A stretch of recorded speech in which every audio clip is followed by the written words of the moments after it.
Well, hello everybody.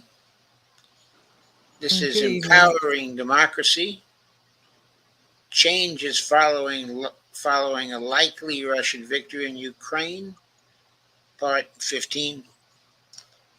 I'm going to start off by saying that so far the Ukrainian counteroffensive has been extremely unsuccessful. The counteroffensive in the Zaporozhye area, which they're trying to break through,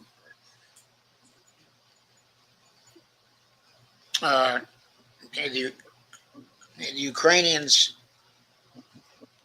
haven't even gotten through to the first line of defense, of the Russians.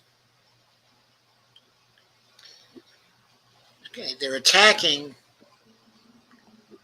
on a front that has three defense lines. Fighting so far has been going on in a gray zone that doesn't even reach to any of the defense lines. And the Ukrainians haven't gotten even close to the first of the defense lines where the real tough defense is. They've just been trying to break through. The fighting has been going on in the gray zone before they even get to the defense lines. There are huge casualties that are coming on the Ukraine side. Uh, the numbers are simply staggering. They're losing equipment, and munitions. It's all going according to the plans of the Russians. There are no surprises. The war of attrition continues, and the Ukrainians continue to fail. So again, it seems like the path to a Russian victory uh, the Russians seem to be on course. They're devastating the Ukrainians who have no air defense left and who are running out of all kinds of armaments.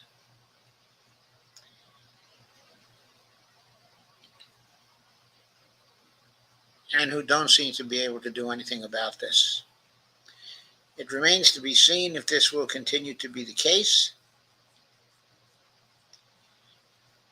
But if the Iranians have to change the situation, I don't know with what they're going to be able to change it. Of course, people mention the F-16s coming in.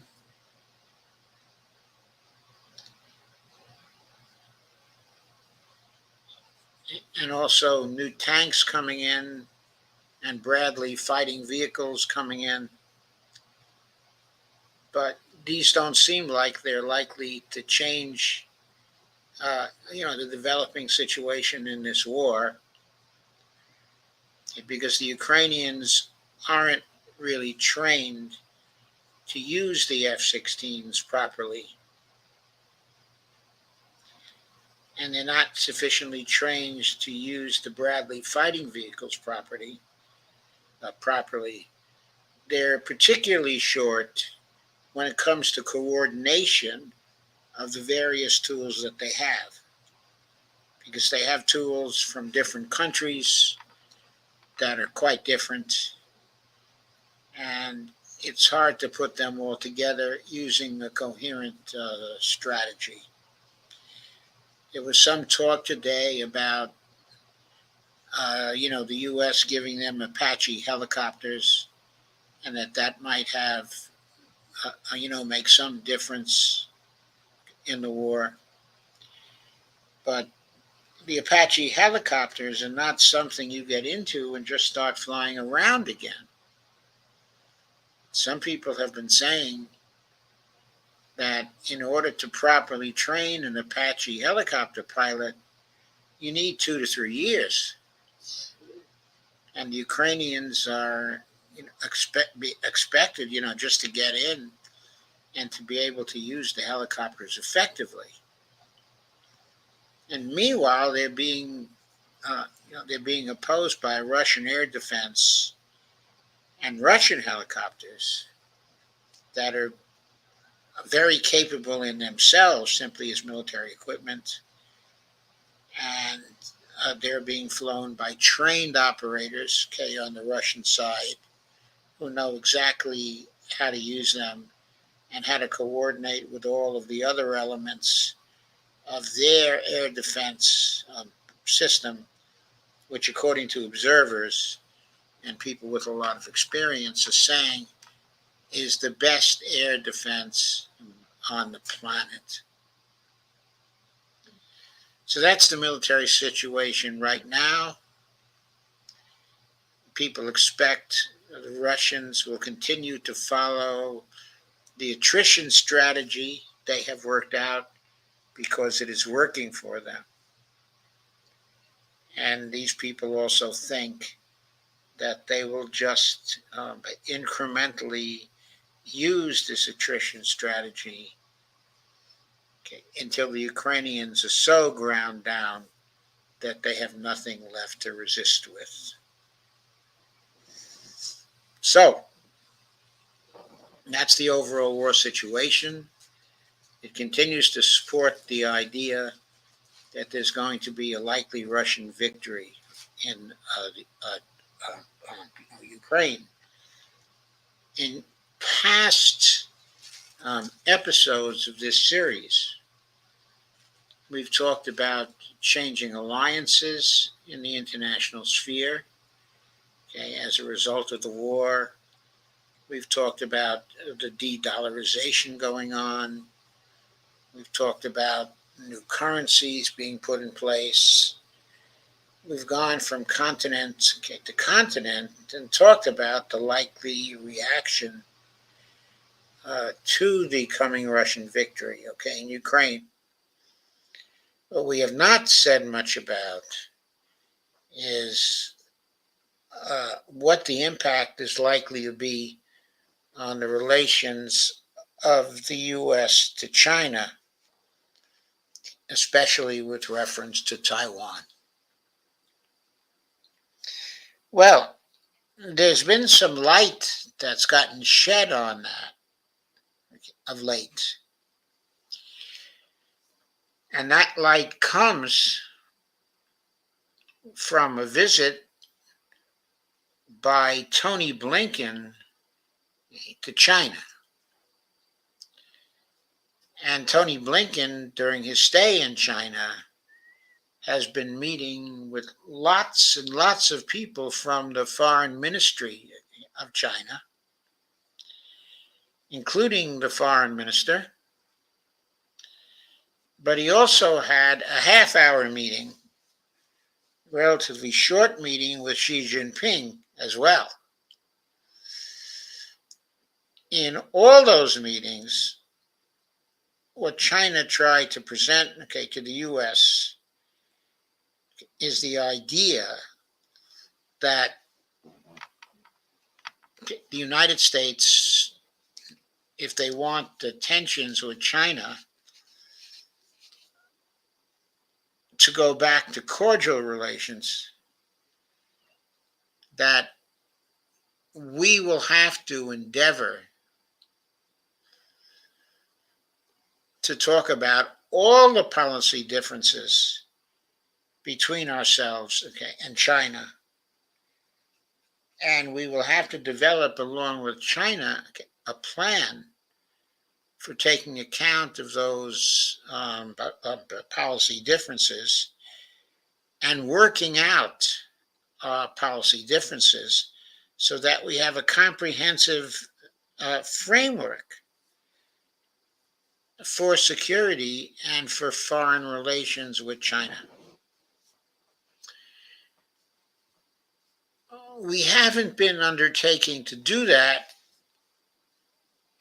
but it became clear in Blinken's discussions with Xi Jinping that China, and not just him, but with the other operatives, that he talked to, it became clear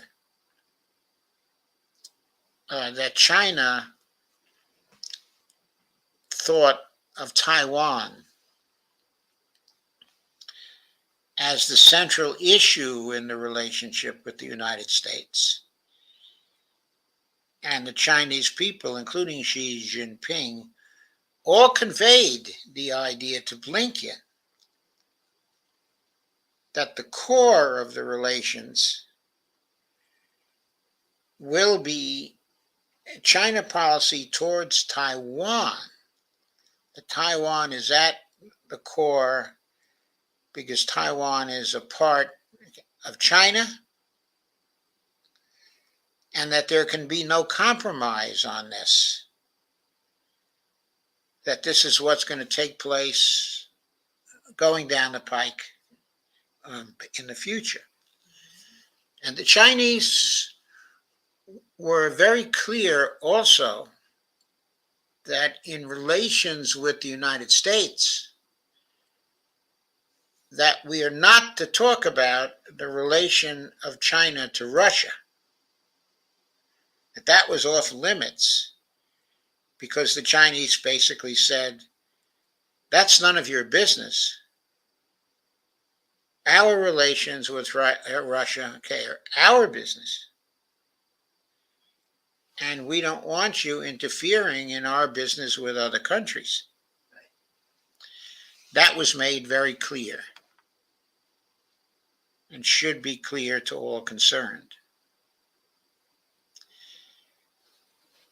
And the Chinese functionaries also said to Blinken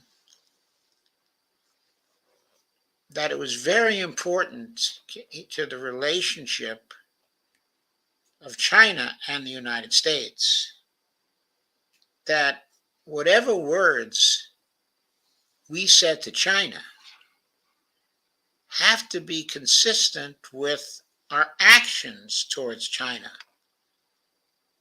That we can't say one thing when we go to see them in person and then do other things that are inconsistent with what we said to them. In other words, the Chinese basically said, we're not going to tolerate your lying to us.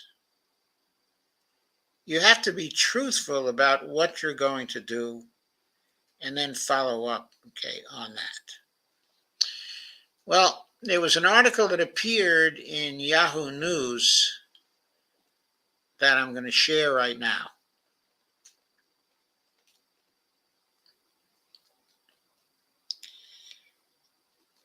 And this is a report about what Tony Blinken said to the Chinese. Well, what he said, I guess, in a press conference publicly. The headline is, let's see, did I put this into the stream? Yes. Okay, the headline is, Blinken declares the U.S., quote, does not support Taiwan independence, unquote, during the China trip.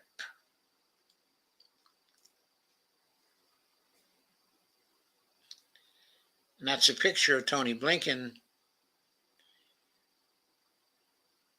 there. This is an article by Ryan General. I'm reminded of an old joke about General de Gaulle that I will not tell here. Not for polite society, maybe just for parties. Secretary of State Antony Blinken declared the United States does not support Taiwanese independence during a press conference held in Beijing on Monday. Status quo on Taiwan. While Blinken mentioned China's escalating aggression towards Taiwan, he assured the Chinese government that the U.S. opposes any changes in the country's current stance, emphasizing the various arrangements and acts that support the One China policy. That includes communiques that we got from the Chinese that clearly stated the terms of the relationship, and communiques from us to the Chinese, um, basically constituting agreements with the Chinese about this. Quoting Blinken, I've raised U.S. concerns shared by a growing number of countries about the PRC's, People's Republic of China, provocative actions in the Taiwan Straits, as well as in the East and South China Seas. On Taiwan, I reiterated the long-standing U.S. One China policy. That policy has not changed. It's guided by the Taiwan Relations Act, the 3 joint communiques, and the 6 assurances. We do not support, we the United States, he means, do not support Taiwan independence. We remain opposed to any unilateral changes in the status quo by either side. We continue to expect the peaceful resolution of cross-strait differences. That refers to differences between the Taiwanese and the Chinese. We remain committed, I should say, on the mainland. We remain committed to meeting our responsibilities under the Taiwan Relations Act, including making sure that Taiwan has the ability to defend itself. Why should we do that? So here's a YouTube that I'm going to play, or at least I'll play at least a part of it. I got an ad here, I'm afraid.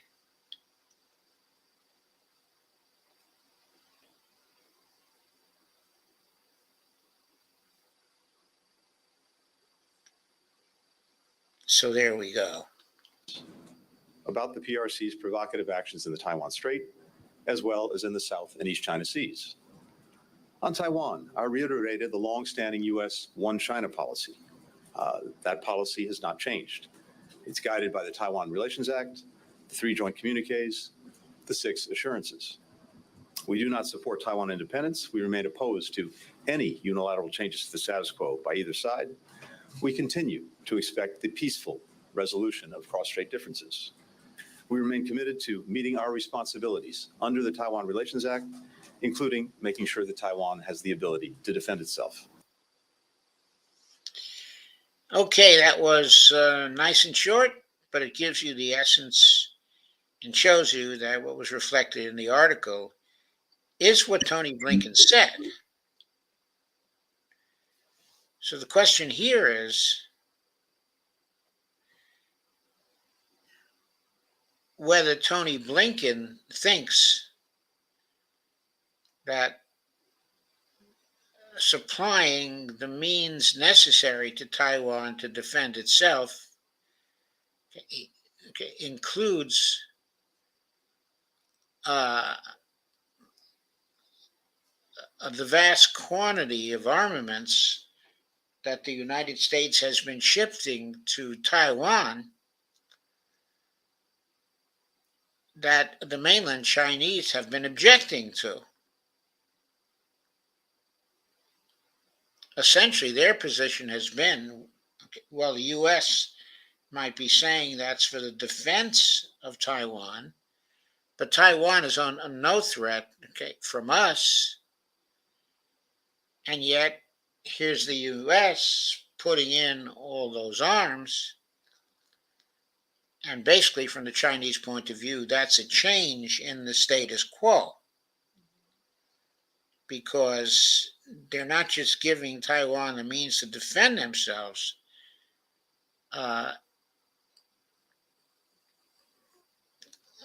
They're just being excessive about it, I think, from the Chinese point of view.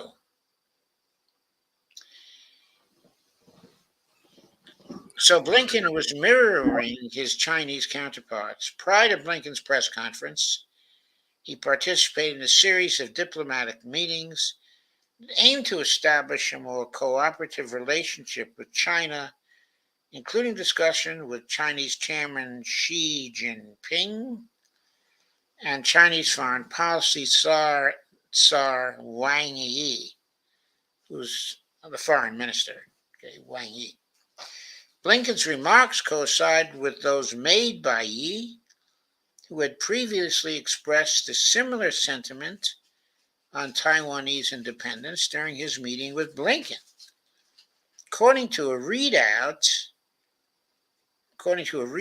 of the discussion from the Chinese Foreign Ministry, Yi emphasized China's firm stance on the issue, stating there is no room for compromise or concession, that the U.S. must adhere to the One China policy and oppose Taiwanese independence.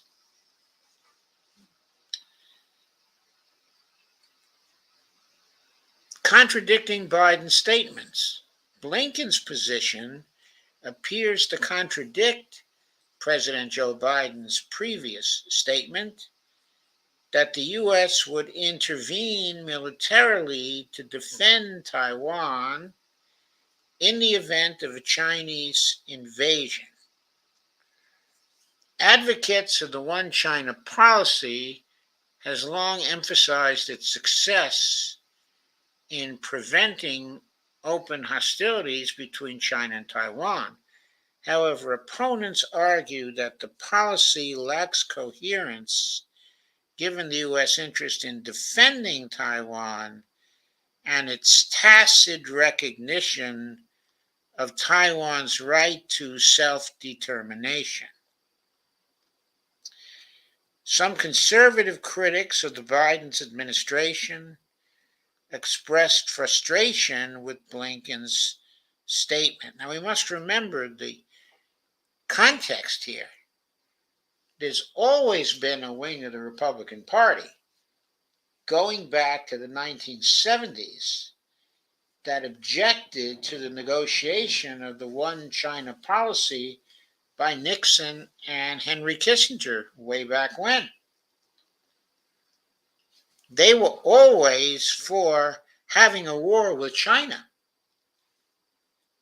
That's been a constant all down through the years, that there are elements of the Republican Party who would be perfectly happy to have a war with China. While this would have been a very tough nut to crack even in the 1970s, it is suicidal now. All of the military simulations being run by the Defense Department show that if there's a war with China, where the U.S. enters the Taiwan Straits or gets anywhere near the Chinese mainland, that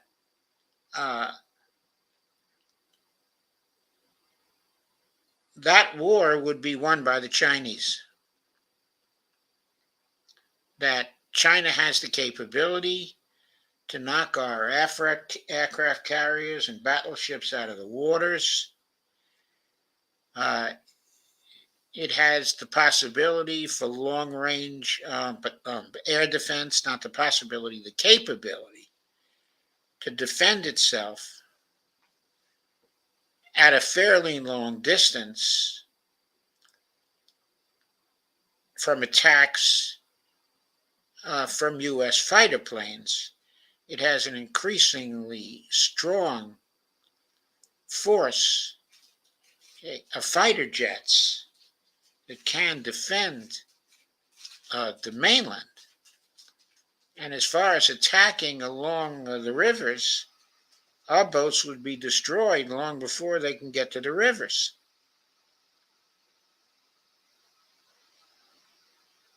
So any normal war against the Chinese according to the military simulations, would just be insanity. And yet,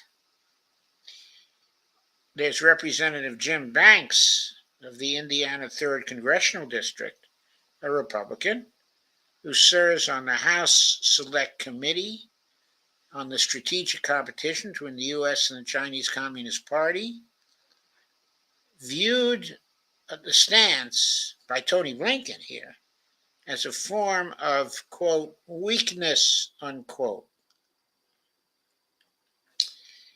And Jim Banks says weakness invites aggression. He said this yesterday on Juneteenth on Twitter.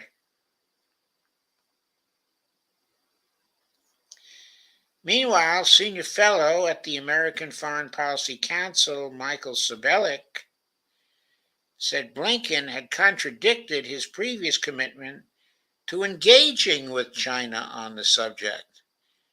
Well, it seems to me that China preempted that by basically saying, we're not going to engage on this subject. We're not talking compromise over Taiwan. Taiwan is part of China, no ifs, ands, or buts.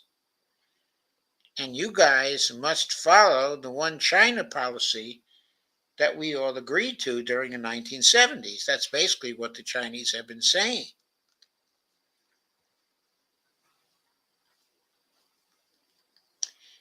So Michael Sabelic, this senior fellow from the American Foreign Policy Council, said, on May 26th of 2022, Secretary Blinken promised the U.S. would never engage with Beijing, quote, in exchange for walking away from our principles. Well, I'm not sure what Michael Sabelic was talking about, but we negotiated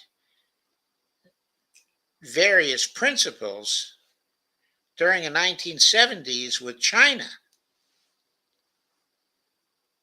And China is now trying to tell us that it's up to us to stand by those principles, the principles of the one China policy. So what is Michael Sabelic talking about? Going on with his tweet, he says, today in Beijing, Blinken's comments contradict that commitment. Well, what principles is Sabelic talking about? He continues to say in this tweet, though, raising vague, quote, issues of concern is not standing for our values. Well, maybe it is. It depends on what our values are. Are we going to be clear on what, our values are? Here's Blinken's statement after meeting with Chinese President Xi. It was important to use this visit for purposes of stabilizing the relationship, to be able to directly raise, face-to-face, issues of concern, places where we have profound differences. Those disagreements are pretty well known. They're bilateral challenges, they're global issues, regional security issues, values, human rights. And we did, in great detail,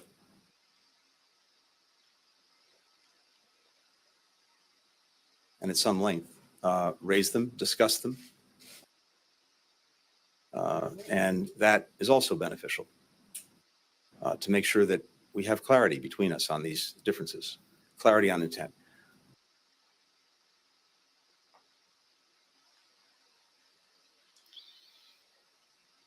Okay, so we got some replies to that statement and to other features of the visit. Senator Marsha Blackburn, who's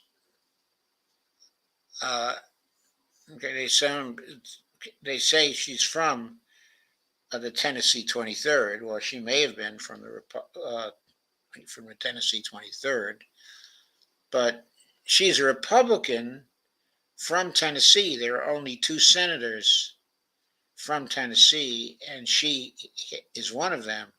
She represents the whole state, not just the 23rd Congressional District. criticized the Biden administration for not standing up to, quote, to bullies, unquote. Well, I didn't see anything that's in this that amounts to the Chinese trying to bully the United States. All that I saw was the Chinese saying to the United States, look, live up to your commitments. You agreed to the one China policy.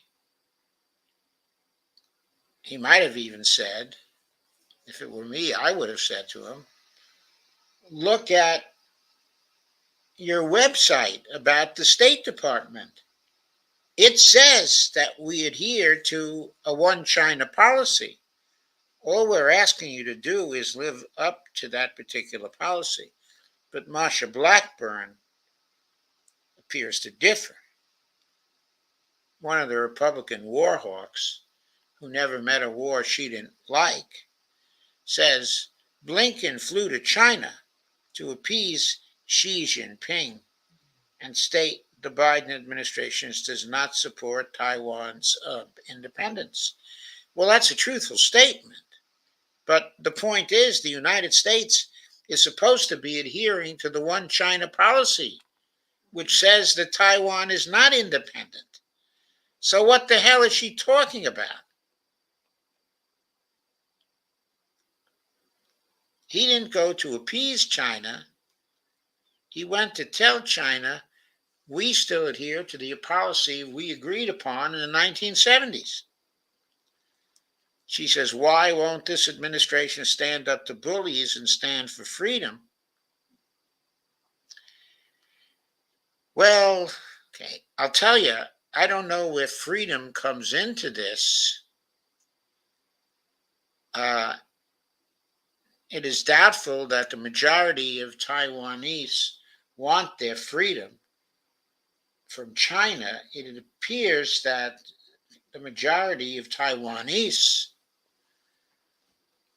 want to reunite with China, not necessarily right now, but at some future date. China has always said that as long as the status quo remains the status quo in the Taiwan Straits, as long as the U.S. doesn't try to change that China doesn't foresee any quick merger with the Taiwan government, but is looking for incremental arrangements that might bring the two together by 2050, 27 years from now. So, what Marsha Blackburn is doing is she's assuming that our policy has changed, or that it should change, and that we should be disagreeing with China, about that. But China has indicated that Taiwan is a part of China, and that their being a part of China is part of the core national interest of China. It's kind of like, for them, it's kind of like, say, Texas being a core part of the United States, or bringing it closer to Marsha Blackburn's home, to Kentucky being a core part of the United States. We wouldn't think it reasonable if another country was for the independence of Kentucky, would we? So just who is being the bully here? If we flew to China to tell them that we were for the independence of Taiwan, and if they didn't like it, they better prepare for war. If we sent Tony Blinken there to say that, then we would be preparing for war right now with China over this issue. So if there's any standing up to bullies here and standing for freedom, it seems to me it's Tony Blinken and the administration standing up to the Republican bullies who want a war with China. In supporting the one China policy, they're finally standing up. Well, there are lots and lots of comments about this. Sparky McBoing Boing said, for years, they've been saying that we should defend them from China if invaded, but now we don't support an independent Taiwan? How does that make sense? Who are we protecting Taiwan from if we are acknowledging it as part of China? Have we had a less charismatic Secretary of State? Thanks, Blinky. Yeah, we've had a number of secretaries of state who weren't very charismatic. I don't recall Dean Acheson being very charismatic, or Dean Rusk, being very charismatic. Maybe Jim Baker was a little charismatic. But mostly I wouldn't have used that word to describe our secretaries of state. But whether charismatic, or not, we have acknowledged Taiwan as part of China since the 1920s, Sparky McBoing Boing. So what the hell are you talking about? Climate change is real, replied to Sparky McBoing Boing. We've always talked out of both sides of our mouth. Both China and Taiwan know it and accept it, as their bizarre situation requires them to also hold two conflicting thoughts in their head simultaneously. So let me put in a little non-conflicting thought here. What if China is perfectly willing to maintain the status quo, where Taiwan has a government that is different from the Chinese mainland government from now until 2050, as long as Taiwan does not allow itself to become a threat to China by allowing the U.S. to arm it to the teeth? That seems like a very sensible arrangement, to me. And it also seems to me that if the U.S. reaffirms, as it has in Blinken's statement, that we accept the one China policy, it then seems to me perfectly reasonable for China to respond with the statements and to say, as long as you support the one China policy, we will support the status quo.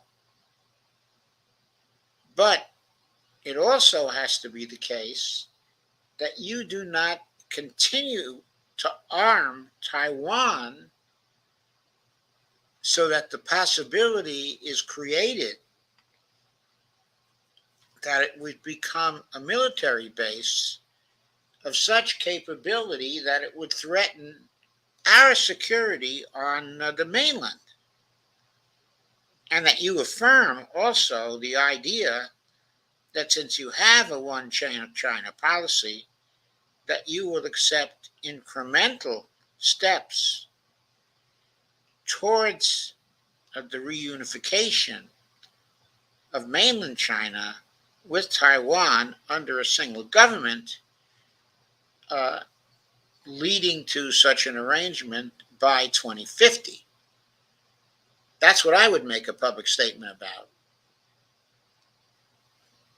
I would say, As long as you stop bringing in the armaments, as long as you don't interfere in internal elections, okay, inside of Taiwan, we are happy to maintain the military status quo, and we will not take over Taiwan by force. On the other hand, if Taiwanese politicians themselves, or the politicians on Taiwan, the Chinese politicians on Taiwan, and the Chinese electorate in Taiwan, if they decide that they want to reunite under the same government with China in a shorter time frame than the one ending in 2050, we need your guarantee that you, the United States, will accept that and quit playing Mickey Mouse with us.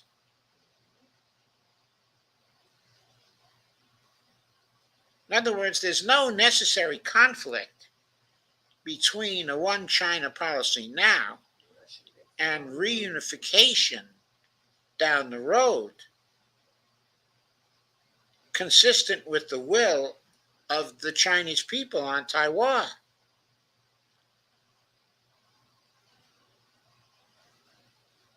If everybody agrees on that, there's no necessary conflict.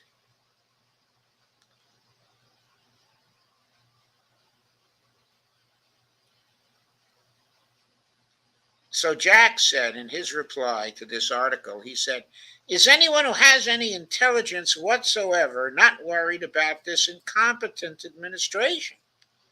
Secretary of State says no to support for independence of Taiwan. The president supports the independence of Taiwan."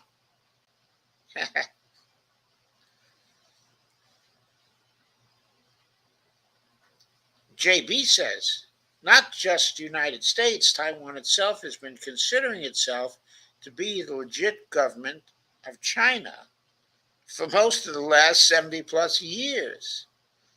China has technical independence, just not formally declares independence.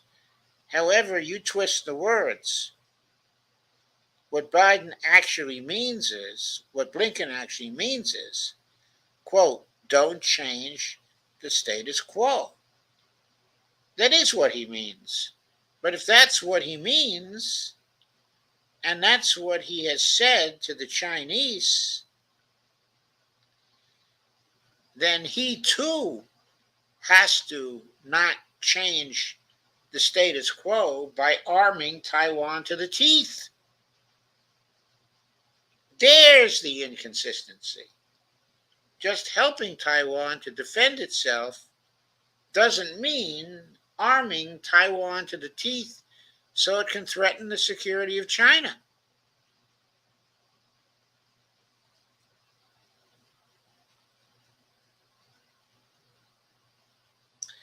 So, I'm not going to go through all these comments. There are 1,380 of them, but 1,480 of them, but you're getting the 492 of them, sorry.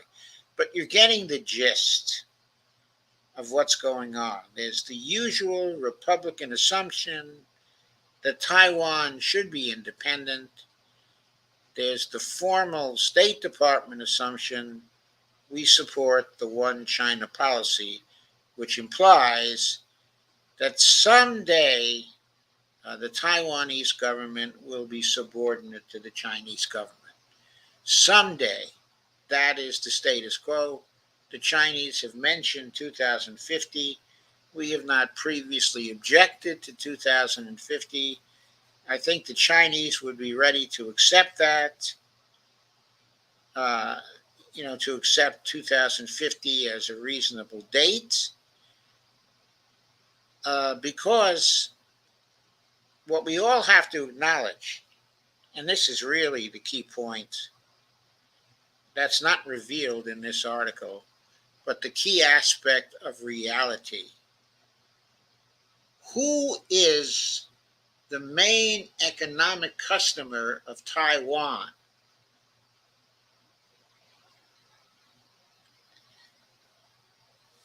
That main Explain. customer, but sorry, Dee, did you want to interject here? No, no, that's fine. I mean, Taiwan and China are linked with trade. The main trading customer of Taiwan is China. It is not the US. It is not Japan. It is not anybody else. I don't have the figures at my fingertips, but I seem to recall that 50% of Taiwan's trade currently is with China.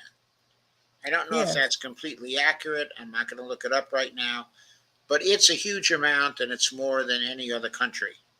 So the point is, there is economic integration right now between Taiwan and China. Over the next 20 years, that integration is probably only going to grow greater. Furthermore, the ruling party in China right now, their days are numbered because the polling in China shows that the Kuomintang party, which, by the way, was the original Chinese party that took over Taiwan in 1950 with 650,000 troops behind it, that Kuomintang party is now preparing to take over Taiwan once again in the upcoming elections in 2024. All the polls are showing that they are going to win.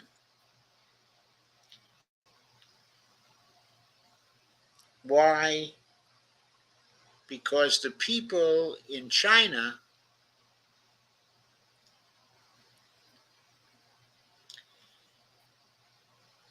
favor reunification Mm-hmm. with China. That's what they favor. That's why the Kuomintang party is going to be reelected again in 2024. Shortly after their elections, the Kuomintang party is going to take over, and they're immediately going to take a trip to China in order to discuss how to facilitate the future development of further ties with China, both economic ties and political ties. That is what is going to happen. And does anybody listening to this know that every year at the time of the Chinese New Year, a large portion of the Taiwanese population travels home to China to see their relatives for the Chinese New Year? Millions of people migrate to China and then back when the Chinese New Year is over. The arrangements for those movements of millions of people every year are very cordial, very easy. There is no hostility. There is no conflict about this. The trading relations are strong. The family relations are strong. Why do we have any doubt about the situation now? Well, one thing is that we helped in the last major elections in Taiwan to put in a political party as the rulers of Taiwan that favored looser ties with the Chinese and closer ties with the Japanese and Koreans. That is what happened. And the president of Taiwan now is the representative of that political party. That's what she wanted to do. She's the one who invited Nancy Pelosi to come over. She's the one who's inviting U.S. Congresspeople to come over and make inflammatory statements. But she's going to be displaced in a very short time. And what then? Mm-hmm. Tony Blinken knows that the Kuomintang is going to move for closer relations, closer political relations with China, and probably for an accelerated schedule Mm-hmm. for Taiwan coming under mainland China's government. He knows that. He knows the military situation. Now, I don't think he's a particularly wise person or has run a very good foreign policy for the United States. In fact, I share the view that he's some kind of idiot. I agree. But, okay, it is also true that if he has heard from the military, as I think he has, that we have no hope of standing against China in the Taiwan Straits. So that if it comes down to a military confrontation, we automatically lose here. I think Blinken knows that. Blinken's also probably under tremendous pressure. The Biden administration is probably under tremendous pressure. Honey, if you want to turn off the air conditioning, go ahead. I Oh. just did. Okay, good. So, the Biden administration has been under tremendous pressure from a lot of the business community to stop these escalations with China, to normalize economic relations, because those relations are so important to a very large part of our business community. And I think that's what's been moving the Biden administration to try to tone down what has been going on here. So, this trip to China and these discussions with Xi may be the first break, I hope it is, the first break we've seen in the escalatory posture of the United States towards China. We've been very bellicose now towards China for a very long time. And without, by the way, doing the things that would improve our improve our position with respect to our domestic security and with our long-term strength vis-a-vis China. We've not undertaken any of those things at home. So this whole business of harsh words towards China and a ridiculously bellicose policy, that's not backed by anything except the threat, of nuclear war, which is not credible given the fact that the Chinese have nuclear weapons, not many warheads yet, of course, but they've got hypersonic missiles. And we have no defense against those weapons right now.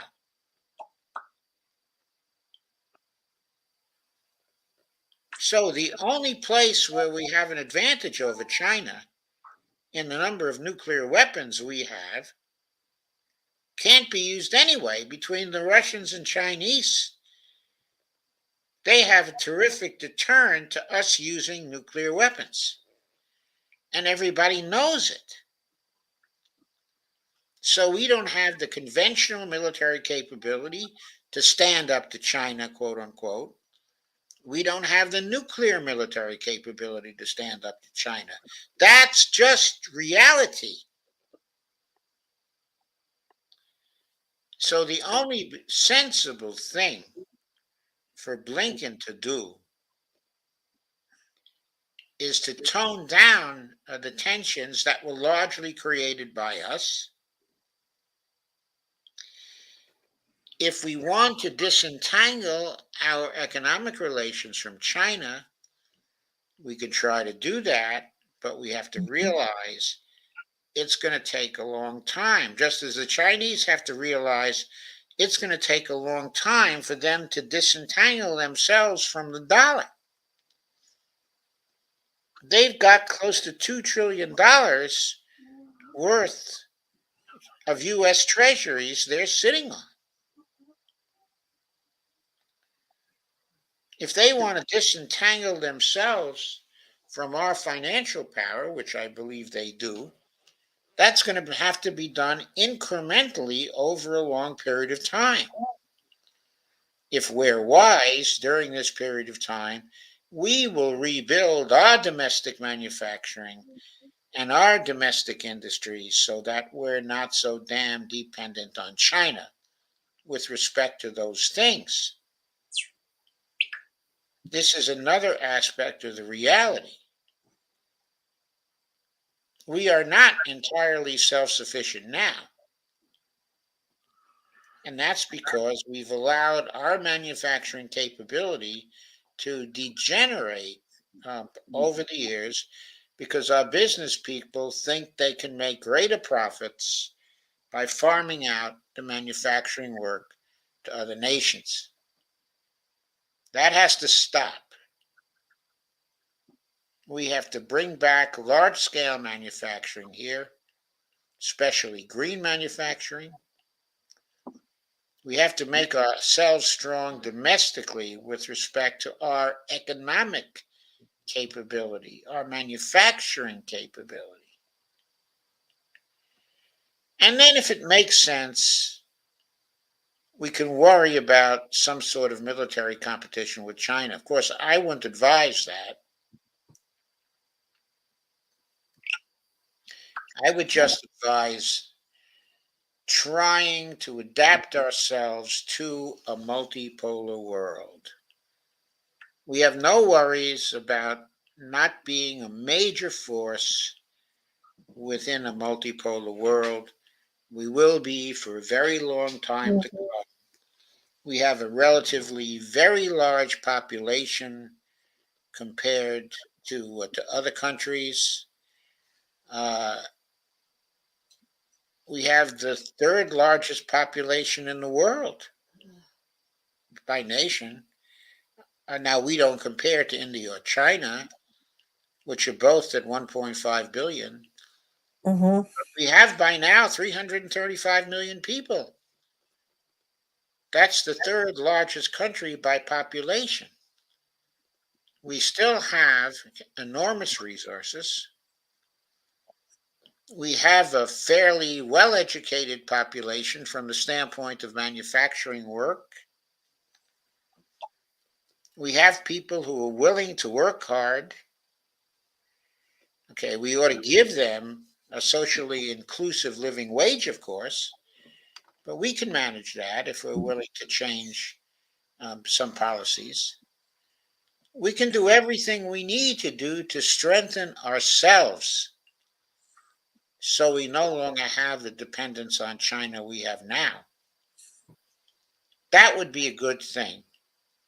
They're trying to eliminate the financial dependence they have on us. That's probably a good thing. We have to eliminate the real dependence, that is, the dependence for real goods that we have, on them. So both sides have to have a greater degree of independence from each other in order to be able to negotiate more secure arrangements and not be subject to flights of rage from time to time for no good reason at all. So, my final word on this is that I hope this trip of Blinken's was a breakthrough. I hope it recognizes that we will get nowhere with China if we don't stick to the one China policy. I hope everybody in this country recognizes, at least among the governors of this country, that they all realize that we can't win a war with China and also that we do not need to win one because China does not represent a military threat to us. Mhm. No, it doesn't. So let's take a look at some of the comments, Dee. I'd like you to give us your views first. The U.S. just was trying to start trouble. It's just they're not in sync with what's going on in the world. I don't know what decade they're living in, but it just seems everything that's going on in the world, they're out of sync with it. Or what? I don't know if they thought that somehow with Pelosi, when all that was going on, with going over Taiwan. I mean, what did they think was going to be about? It was stupid. It was stupid on their part, trying to rally up, where China is concerned. I mean, everything they've done has been sheer stupidity. It's been sheer stupidity if you look at it from the standpoint of the United States, uh, from the interests of the United States, the real interests of the United States. But if you look at it from the standpoint of the interests, okay, of Nancy Pelosi and the investments she's made in certain companies around the world, maybe her trip to Taiwan makes sense.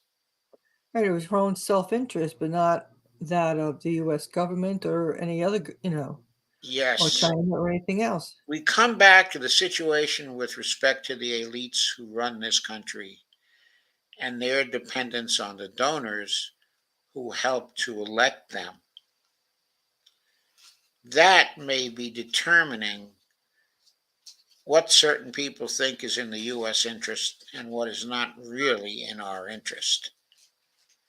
I think Nancy Pelosi was going over to Taiwan to try to protect her own economic interests in certain Taiwan companies. Like, I think she's heavily invested in the TMSC, the major manufacturer of sophisticated computer chips in Taiwan. I think she was heavily invested in that company, and that over the years, she has supported various kinds of economic legislation that have favored that company. I think there are other people on the Republican and Democratic side who have the same kinds, okay, of economic interests, and they've not been pushing the interests of the United States, but pushing, okay, their own economic interests. And they've gotten us into a fix, and now hopefully they're realizing they have to get out of it because China is too powerful, and that, as all kinds of people have been telling us these days, we are no longer the hegemon of the world. We have to recognize the reality of that and stop behaving like the hegemon. Exactly, that's what we have to stop doing. Yes. Because even when we've spoken about, Saudi Arabia, and we talk about Iran, we talk about different countries, the U.S. is just like it's on a different planet. It's just not in sync with what's going on in the world. Yes. Okay, Bonnie says we have to start to educate people here candidly about what's been going on in the rest of the world. And that goes back to our mainstream media. They have Mhm. been propagandizing the population for years and years and years, which allows Marsha Blackburn to make those stupid statements. I mean, people have not been saying to Marsha Blackburn, people from the mainstream press have not been bringing her up short when she says stupid things about facing up to the bullies in China. I mean, she should be getting pushback of the kind I just gave Exactly. from the people on the mainstream media. She should be getting pushback from Fox News. She should be getting pushback from CNN. I won't say she should be getting pushback, okay, from MSNBC, because I don't think she often appears on MSNBC. But insofar as she does appear on MSNBC, she should be getting pushback there too. Mhm. So we have to recognize that it's been the role of our press to propagandize our population, to view us as, and how many times have you heard this phrase, the most powerful nation on earth? Hmm. That, my friends, is an abstract statement, and it doesn't matter whether it's true as some kind of abstraction or is not true. When you look at truth, you have to look at concrete situations in international politics. When you look at the area around the Taiwan Straits in Taiwan, the most powerful nation on earth is not the United States of America, it's China. Mhm. When you look at who is the most powerful nation, okay, in Eastern Europe, that borders on Eastern Europe, including Ukraine, it's Russia. It's not the United States. When you look at who's the most powerful nation, okay, in the Middle East, well, there are a lot of nations that have an influence there and that are powerful. Okay, one, of course, is Russia, but China's getting increasingly powerful there. But there's Iran, and there's Israel, and there, okay, is Saudi, and they're all major powerful forces, okay, inside of the Middle East. Israel's, of course, a tiny nation population wise, but it's a nuclear power. It's said to have 400 warheads. That makes it very powerful with respect to certain issues. Uh, I'm not saying it's all powerful, okay, in the Middle East, because there are so many nations that are more powerful than Israel uh, when it comes to population and when it comes to economic power over the long run. I forgot to mention that Turkey is very powerful, okay, inside the Middle East also, and getting increasingly so. So, okay, we have to ask, who's the most powerful nation on the ground in the context of specific situations? We have to begin to recognize that in South America, okay, among the Andes countries, okay, and including Brazil, it's Brazil that's the most powerful nation there. And if Brazil develops a very unfriendly attitude towards the United States, it has considerable capacity to arm itself against us. And we could not, by intervention, change that situation because all the Brazilians would be against us. I mean, we can manipulate for right wing coups, okay, in Brazil, but I predict that those are going to be increasingly hard to do. We succeeded, okay, with the Bolsonaro government. And there are a lot of people still in favor of that kind of right wing fascist government. But if Lula stays around for another 2, 3, 4 years, it's going to be too late. He will have changed that country in such a way that no right wing government would ever be acceptable anymore. We already lost control, okay, of Venezuela. I mean, the last time we tried a coup there, it was just ridiculous. Mhm. I mean, our Juan Guaido couldn't do anything. Why not? Because the government, okay, of Venezuela has continued the job started by Cesar Chavez of mobilizing the communities all over Venezuela to give local control to various areas, okay, in Venezuela, and to mobilize people for activity in politics. And the heavy majority of the population, okay, of Venezuela would not tolerate any U.S. intervention, okay, in Venezuela. That's why Juan Guaido could gain no traction there. Simply put, Maduro might or might not be a dictator, okay, in Venezuela. I think it's arguable whether he is. But I think the Venezuelan people have come to believe that if he is a dictator, he's our dictator. And we will determine whether he stays or goes, not the United States. A similar situation may be developing in Colombia. We have to see. Other nations of Latin America are becoming increasingly less manageable, which means soon we won't be the most powerful nation in the world vis-a-vis those nations. And I'm not even talking about the interventions of the Chinese in South American nations quite yet. Okay, let's get to some comments from our folks.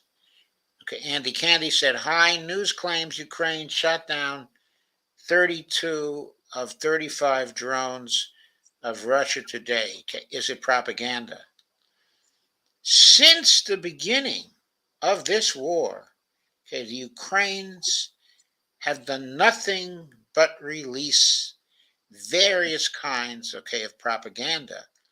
What their military releases cannot be trusted. I will tell you this. People may say the Russian military is releasing propaganda too. But I say, if you look at the track record of the two Defense Department and the analyses they have released of how the war is going,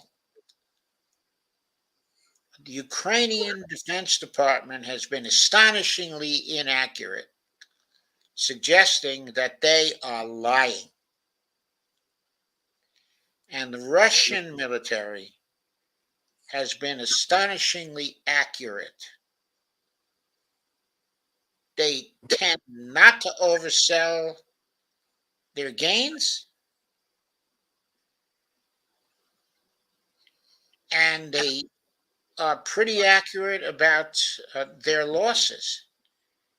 And most everything they've said over time has proven to be as close to truth as you can get in these ambiguous wartime situations. And Ukraine, on the other hand, their Defense Department has released mostly lies about how things are going. And there's a reason for that also. Okay, the Russians are not dependent on continuing this war. They are not dependent on their allies for largesse to continue this war, where the Ukrainians are dependent on NATO and the Western powers. They have to make things look as good as possible to their external sponsors. So, of course, they lie. It's in the nature of the case that they're going to lie, whereas the motivation of the Russians to lie is about trying to safeguard the will of their population to fight. But it doesn't seem like the Russians have been making the choice to propagandize and to lie. It seems like they have been understating their gains and more or less telling the people the truth about their losses when they're not silent on the subject.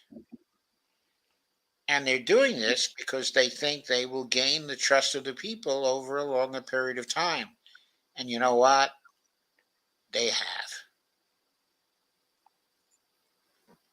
I wouldn't say the war in Ukraine is popular among the Russians. I think it will never be popular among them. But what I will say is that the heavy majority of the population supports the government in this war and has taken on the view over a period of time, which it did not have at the beginning, that this is an existential war for the Russian Federation. And they've decided that they do believe that. And so they're completely behind the Putin administration in fighting this war. They've now accepted that it's a war not against simply Ukraine, but against the collective West, okay, and NATO as well. And guess what? Even though the Russians outman the Ukrainians tremendously, have a tremendous advantage in military equipment and ammunition and all those things,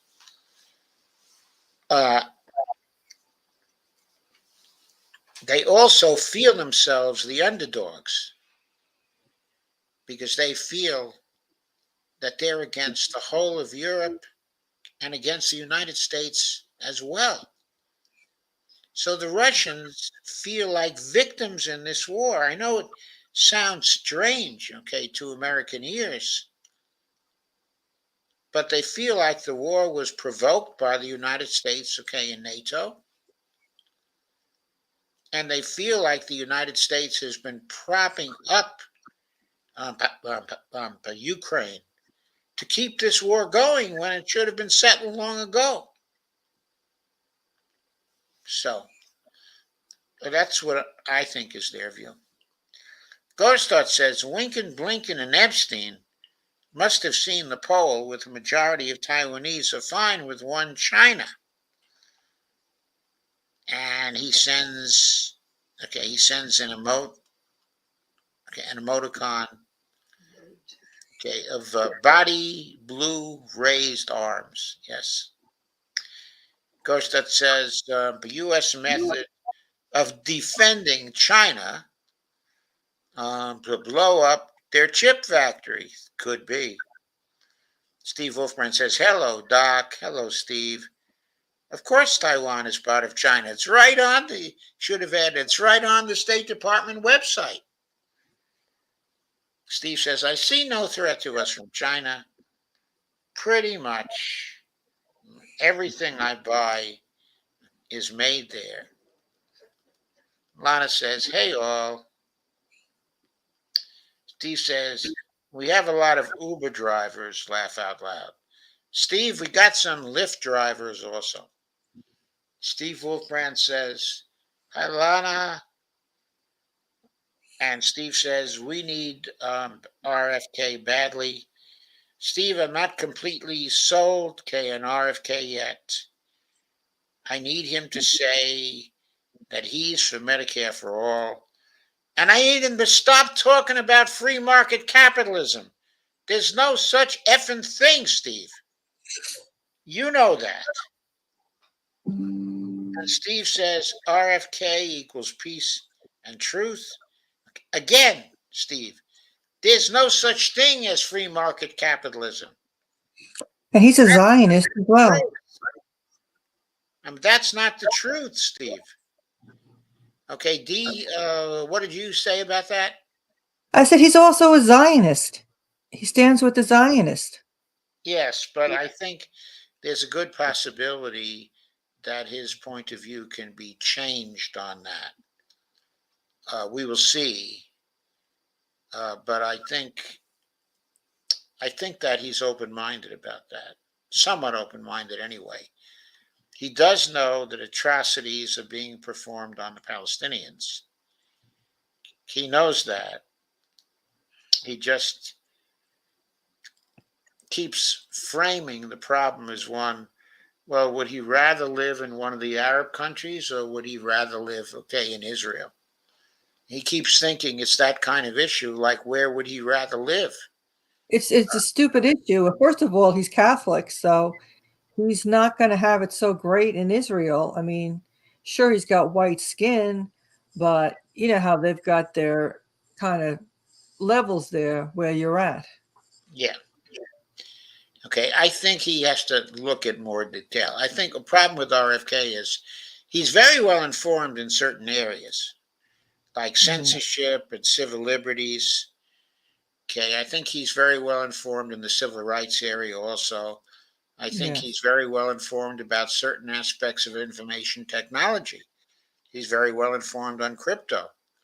Okay, he's very well important on the regulatory area and how it's necessary to break up the monopolies. He's very, very well informed on those things. But he is not well informed on Medicare for all. No. There's some reason why he doesn't think that's practical. He said he doesn't think it's practical. Now, why, if he were the president and he could sign the bill, would he think that it's impractical? If he were in back of it, many more people would be in support of it, and already 70% of the population is in support of it. But many people who oppose it now because they think the president opposes it would support it if he were the president. And the thing is, he's going along with the corporate lobby on that. He's going along with the corporate lobby on that because he hasn't talked to anybody else about it. So Lana says, "How are you, Steve?" And Steve says, I'm fine, my beautiful sister." So I think he needs to be informed about a few more areas. I also think he is going to get informed about some of the other areas through these debates he's having. When he's interviewing everywhere he can possibly interview, and he's encountering people who are giving him considerable pushback, even though they like him. They're giving him Yeah. considerable pushback. And as he talks more to those people, and they're basically people, in the independent media, he's going to get more pro-Palestinian, and he's going to get more in favor of Medicare for all, and he's going to quit talking about free market capitalism. Well, I've noticed hashtags, people sticking in, especially with what's happening with Palestine. They're sticking in the hashtag, RFK, I guess, because they wanted him to. Hopefully, somebody that reads his stuff will clue into the Twitter. Or maybe they shouldn't be using the hashtag, but what they should be doing instead is tag him. Well, the thing is, I don't see where it has it, at RFK, because I've tried to just find it, but I didn't see it. Right, but if you do tweets that emphasize what's going on in Palestine and you tag RFK, If he's on that's Twitter, I don't know if he's on Twitter or not. yeah, he's on Twitter. Yeah, he's got a Twitter account. I don't know who's managing the Twitter account. Probably he's got someone who's managing the Twitter account, and that someone probably goes to Dennis Kucinich with what's going on Twitter, and then probably Dennis briefs Bobby about what's going on Twitter and what people think. Okay, and Dennis is not going to be very anti-Palestinian. Well, I know that because Dennis is understands Palestine. Right, and I don't think that Dennis is particularly for free market capitalism either. I don't think Dennis believes free market capitalism is possible. Mm-hmm. Lana says, "Good to hear. Pretty hot here in Minneapolis. Just about the same as the temp in Tampa last week. Go figure." Lana says, "How long do you think Ukraine can hang on? I hate the whole damn thing. I think Ukraine will hang on certainly for a few months longer, maybe as long as Russia keeps up with the attrition strategy." Okay, remember when Russia said that they wanted to do, what was it, 3 things to demilitarize by Ukraine, to denazify by Ukraine, and to neutralize Ukraine, to make it neutral, okay, in international politics. First, what it has to do is demilitarize Ukraine and denazify Ukraine. Mm-hmm. And that's what this attrition thing is doing. They're killing a lot of the Nazis because they're part of the Ukrainian attack groups, and they're demilitarizing Ukraine by destroying its armies. Every time they raise an army, they destroy that army, and they destroy its ammunition, okay, and its material.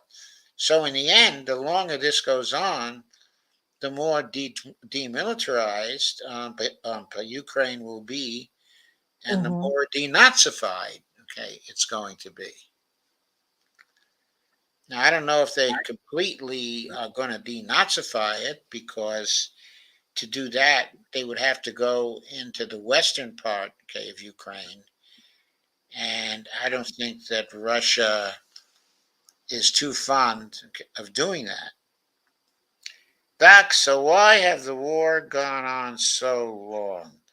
It should have taken 2 weeks. Well, it didn't take 2 weeks because the Russians did not attack in force. They only attacked with 200,000 troops at first, and also with the Donbass militia. I think they had 50 to 75,000 people back then. So that 275,000 people, and the Ukrainians confronted them with 650,000 people. So it's a wonder the Russians did as well as they did. They only did that well because of the great artillery advantage they had, and because of their advantage in the air war, and also their tank equipment, military equipment of that kind, uh, was far more modern, than Ukrainian equipment. Uh, so they were able to get pretty far with only 200,000 troops. But now they have 600,000 troops who are mobilized, and ready to go. And the Ukrainians are lucky if they still have 125,000 troops to call on. So I think now the war could be resolved much faster if the Russians were to undertake a big arrow offensive. But the word on that is that the Russians don't want to do a big arrow offensive, because that would open them up to a counterattack if NATO decides to come into Ukraine in force. So the word is they're guarding themselves against a possible surprise intervention, by NATO with troops. I don't know where those troops would actually come from. The U.S. can't use Article 5 to get the NATO troops in. They have to have a coalition of the willing. That may mean the United States and Poland, and also Romania, perhaps, and maybe that's all. And that's not going to produce enough troops to turn the tide in this war. I mean, I don't know how many people know it, but we only have about 1 million people under arms in all three of the services. We don't have a whole bunch of troops to use in a military intervention, in Ukraine. Of course, we have a tremendous amount of air power, that we have, but the Russians can counter us in air power, and in that theater, they can beat us. So we got a problem there. Solana says, I liked a lot of what RFKJ said in the original speech and some afterwards, but I just read that he doesn't see a way to have Medicare for all. Okay, I don't get that either. I don't get that either because if he's the president and he comes out strong for Medicare for all, a certain number of Democrats who are not supporting Medicare for all right now are going to go along with him because he's the president of the United States and they want to see him do well. And even though their donors might not like it, they're going to say, you know, I really can't do anything about this. He is the president of the United States. I've got to support my president. That's especially true in his first year, okay, in office. He's going to have a big influence on the presidential party. That includes people who have not been supportive of Medicare for all, people like Hakeem Jeffries, okay, and other people of that ilk who don't really want Medicare for all. But you're not going to have a Democratic Speaker of the House who's going to oppose his or her president. And that's not going to happen, okay, under RFKJ. Because if it does happen, then RFKJ is in a position to see to it that Hakeem Jeffries is no longer the Speaker. It won't take much, okay, especially since you're probably going to have 125 to 130 co-sponsors of Medicare for All among the Democrats. It's going to be a majority of the caucus. So if the president says, I don't want Hakeem Jeffries to be the Speaker of the House any longer because he's not supporting Medicare for All, he can get a majority vote of Democrats to put him out of office. I'm just, talking reality here. Okay. I don't think Bobby Kennedy is being honest about us, with us concerning that. I'm sorry. Either he's not being honest with us or he hasn't really gotten into the situation. Now, he might be saying he doesn't see a way because he has the impression that Medicare for All will cost a lot more. And of course, he's not, an MMTer yet. So he's concerned about the cost.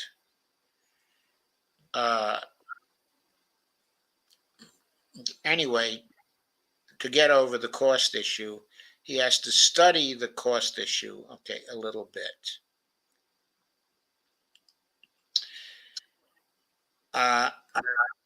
Steve Wolfbrand says RFK's truth about CIA killing his family is enough for me. Steve, it isn't enough for me. It shouldn't be enough for you. We need to demand that our president is always truthful with the voters of the United States. I know we have come to accept that they all lie. We've got to stop that. We've got to come to expect that they all will tell the truth, and when they don't do it, we have to punish them by getting them out of office. Democracy demands some degree, okay, of honesty, not complete honesty, okay, about everything, but some degree, okay, of honesty. And we have to demand that our presidents be honest with us about what they think about everything and take the consequences, okay, of their honesty. We have to insist on that going forward. Lana says it said R.F. Kennedy Jr. Correction. No F at Robert Kennedy Jr.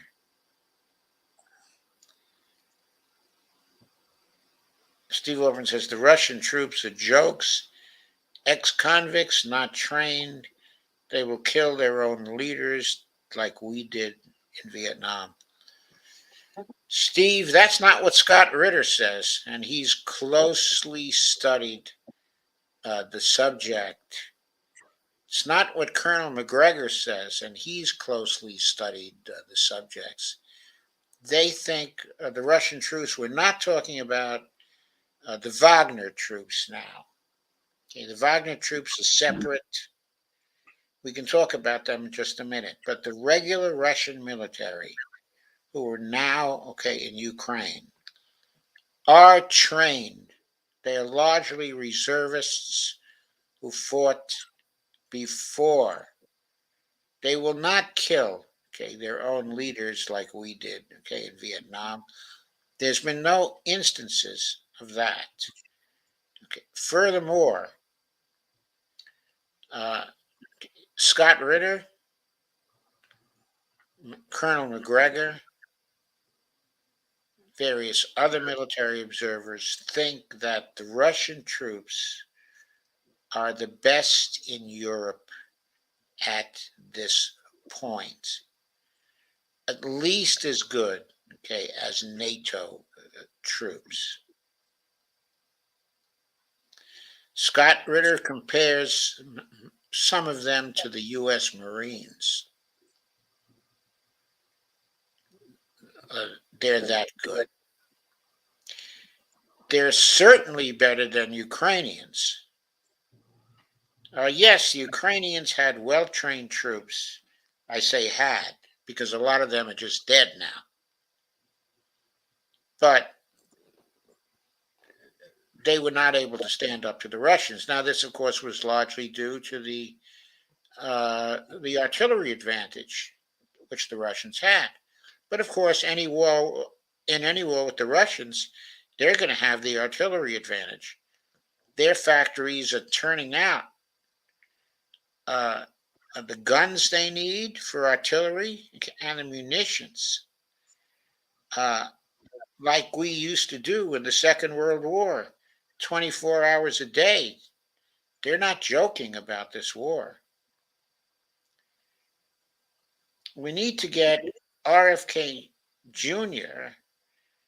the message you told me a month ago. The federal government's already spending, now they're spending 3.1 T, or at least 3 T a year now for health care on the mess we have now. But it's not we, it's the federal government. It's not we. We are spending 4.3 T per year because we are getting taxed by the federal government for the 3 T that it is spending. And then we're getting charged for the other 4.3 T spent by the private sector because the patients pay for that. They pay for that through what the insurance companies charge us. So you're right. We don't need to find dollars. We need to find the votes. And Robert F. Kennedy has the votes there. That polling of 70%, over 70%, is pretty constant.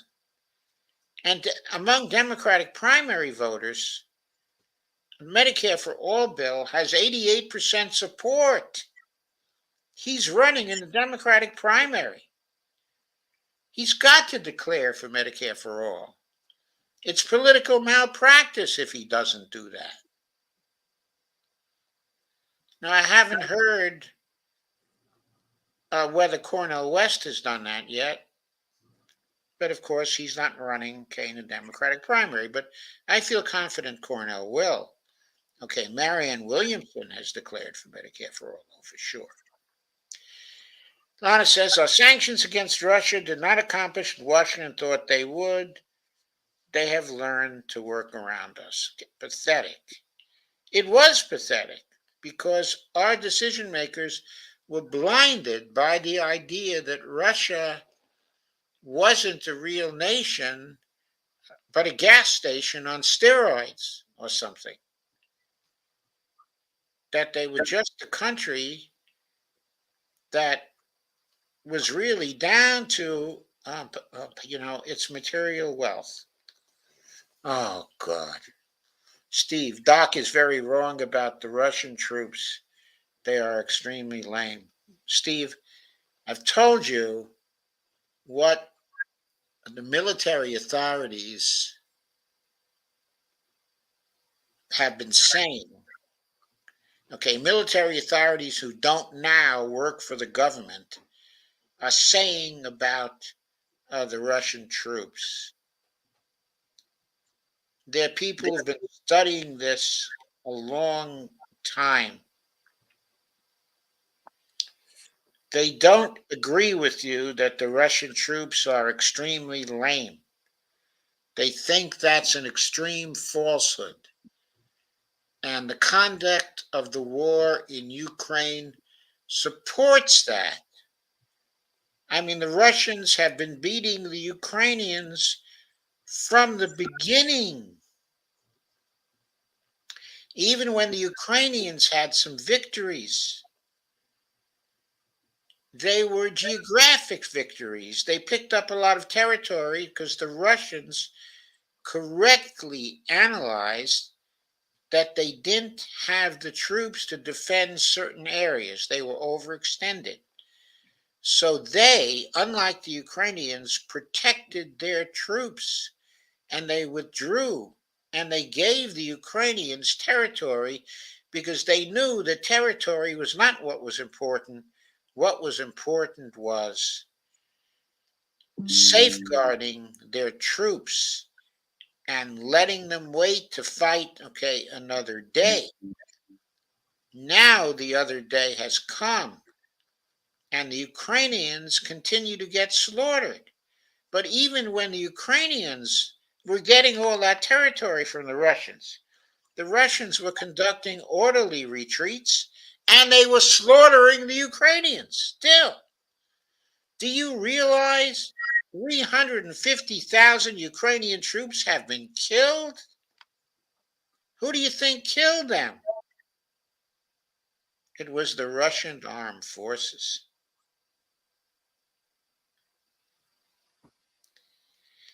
But if the Russian troops were lame, says Lana, Ukraine could have been victorious. It seems to me, again, I want this war to end ASAP. The war was supposed to last 2 weeks, Steve, because Putin thought that if he struck with the 200,000 troops and he gained a lot of ground in the Donbass with the 2,000 troops, that he would be able to negotiate a peace treaty with Zelensky at that time. Guess what? There were negotiations between Zelensky and the Russians at that time. These were being brokered by Turkey, and the two sides came to agreement by sometime in April. In other words, not long after the war started. Why didn't they get the peace agreement implemented? Because Boris Johnson, representing himself and Biden, flew over to Ukraine and said to Zelensky, if you conclude a peace with the Russians at this time, we're going to withdraw all support that we are giving you. Not another dollar, not another pound, not any more military equipment is going to go to you. You will be at the mercy of the Russians. That's what he said. It was we who torpedoed the peace talks because we didn't want to end the war, because we wanted to weaken the Russians as a military force so they could never become a great power. But once again, yes, we blocked the peace talks, and that is so disgusting. But what puzzles me, Steve, is don't you know that? I mean, you're a big fan of Stabby Stabs. Doesn't she tell you that also? That we blocked those peace talks? That this war could have been over, if not in a couple of weeks, at least a couple of months?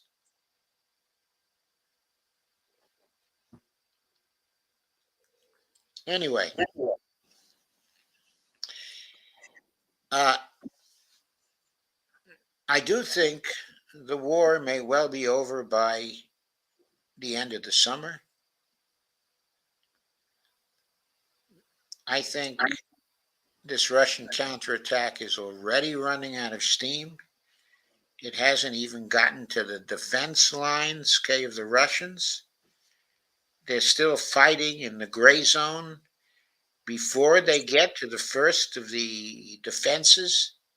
The Russians have entrenched. Remember, there are 3 lines of defense. They haven't even gotten to the first one yet. The Russian troops are fighting the Ukrainians in the gray zone, and the Ukrainians are not getting any ground. And again, they are getting slaughtered. They're getting slaughtered. They've lost thousands of troops already, just within the first 2 weeks of the counteroffensive. And right now, the counteroffensive is paused. We don't know where it's going to go. We do know the Russians are attacking in the Archiamas area. I want to point out, okay, that Archiamas is the city the Ukrainians refer to as Bakhmut,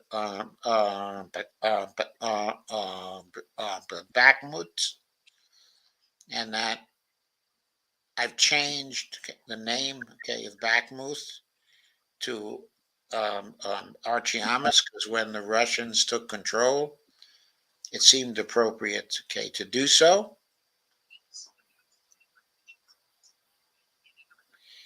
Steve says, yes, I know, but the Russian troops aren't into this. Where do you get this, Steve? Who says the Russian troops aren't into it?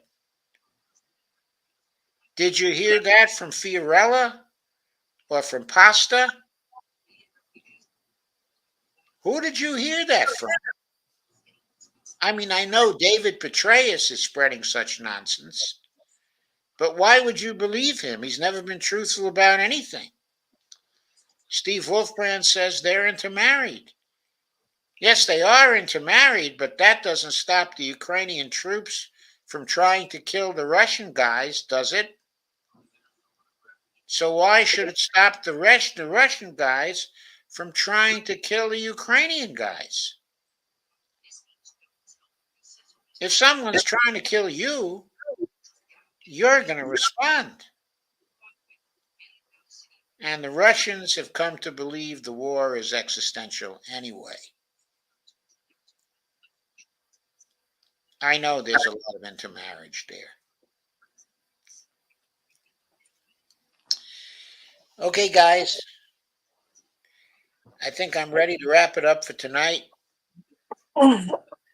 Okay, tomorrow night is another Dump the Corruption show. Yes. I'm going to be talking about more Republican senators. Have I started talking about the Republican senators yet? I can't even remember. What was my last Dump the Corruption show?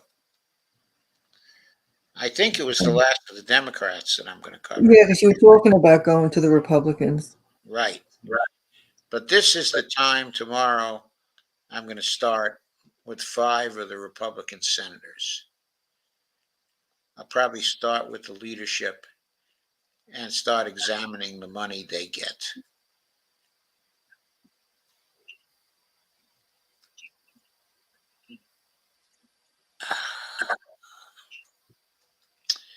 So, okay, I hope you all enjoyed this one. I think I enjoyed it. Mm-hmm. So it'll be interesting to see what happens next.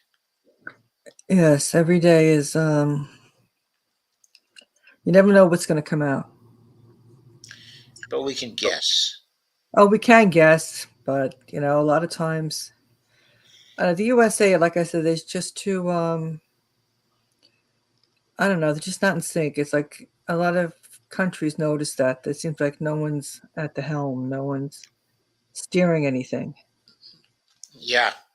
We need to remind people, Dee, to buy us a coffee. Yes, we do. It is time to remind people, please buy us a coffee. My Buy Me a Coffee account is going across the screen right now. And Dee's Buy Me a Coffee account, again, Dee is what? DEE and then PEERS. D Peers. Okay, Dee Peers, all one word, right? Yes. So it's Buy Me a Coffee /Dee Peers. Yes. And mine is buymeacoffee.com, of course, /Joe.Firestone. I like that Landell says D, the Wizard of Oz. Yeah, the Wizard of Oz. Okay, so tomorrow I'll see you all for that, hopefully. And until then, good night. Yes, good night, everybody. Remember to hit the like button, subscribe, and share. And I'll be on, and Joe will be on with me at 8 o'clock on my show. Tomorrow. Yes. At Yes, least I tomorrow. will be on with Dee. We Yes. may have some other people on tomorrow night as well. Exactly. All right. Well, see you tomorrow, everybody. Okay, see you tomorrow, Dee.